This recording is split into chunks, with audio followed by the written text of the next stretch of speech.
Are Manchester United in crisis? In this video, we're going to break down ultimately some of the biggest factors why one of the biggest clubs in the world are failing season after season. And it feels that every Manchester derby that comes around, obviously United have won a few here and there, but none of any major significance to win league titles, to win FA Cup finals. They've lost basically all the big ones for the last 10 years. So every time a Manchester derby rocks around, you do feel it's like a new opportunity to examine why Man United are failing on so many fronts, and we're going to dissect a few of them in this video. Very keen to see what you think in the comments down below. What is your biggest factor of why Man United are a sinking ship of Celine Dion Titanic proportions? And I love to see it. Let me know what you think in the comments down below, and obviously subscribe to the channel if you're new. The first one that I have to talk about is the forward line for Manchester United. How many sides have we seen scrape into the top four, even battle to come second or third or high up into the higher echelons of the Premier League in the last 20, 25, 30 years? Sides like, I'm thinking of the Bobby Robson Newcastle side, who had unbelievable players up front, but had gaps in the squad, throughout the squad, but they had goals in Alan Shearer. I'm thinking of maybe even Leicester City won the Premier League. They had so many goals going up front with Vardy and Mahrez that just winning them games season after season. I can even think of maybe Pellegrini's Man City with Negredo scoring, Aguero scoring so many goals, despite the fact we had Di Michaelis at the back, with all due respect. So what I'm trying to say is loads of sides can challenge for the top four, challenge in big games if they've got a forward line that competes, that scores loads of goals. Even if there are gaps in the midfield, I think obviously people would agree with Amrabat being a massive issue at the moment, Mason Mount not even playing football, Johnny Evans, Maguire behind them. If Højlund was up to 6, 7, 8 goals in the league so far, maybe it's a bit generous because he only came in late.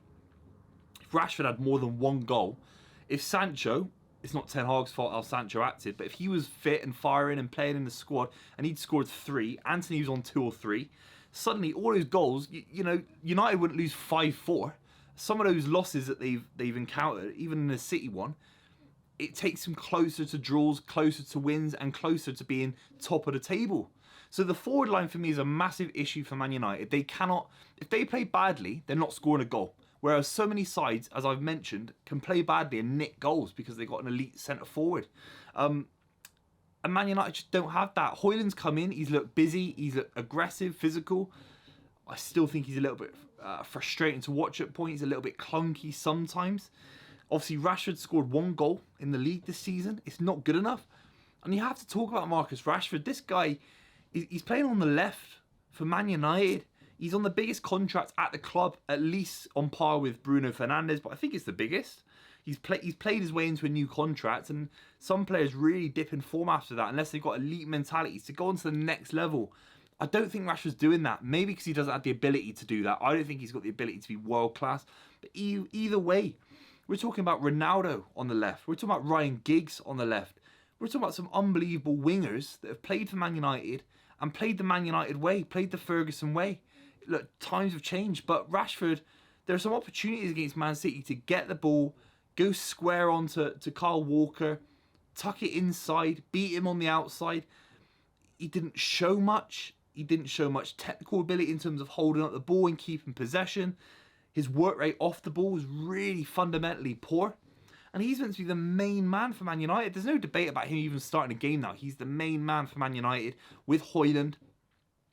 And then they had Bruno Fernandes tucked in because Anthony hasn't scored a league goal this season. Again, an unmitigated failure in my opinion. 90 million quid for a kid that comes on and is slapping Doku about and trying to hack him down and injure Jeremy Doku. So poor. You know, it's different if it's Casemiro going in on De Bruyne, you know, 2 seasoned professionals. But Anthony's never going to prove anything to Man United fans if he doesn't score goals first, then kicks out at people. You know, Rooney could do it because he was amazing. And Anthony isn't. He's rubbish. So the forward line for Man United is a massive fundamental concern. And that's why they are in crisis. Because you can have Johnny Evans floating about and putting in big headers and they grind out results at the back. Maybe they only concede 1 or a nil here, 1 there. And they score 2, 3 or 4 a game. You know, there's some great sides down the years that have done that who haven't been perfect enough to win the league. Man United certainly aren't doing that. But Ten Hag has to surely get them on the training ground and saying, how are we just going to play a beautiful football? We've got limitations in the squad. You know, the Glazers aren't going to fill the holes in the roof because United lost 3-0. So he's got to get this side playing and scoring goals.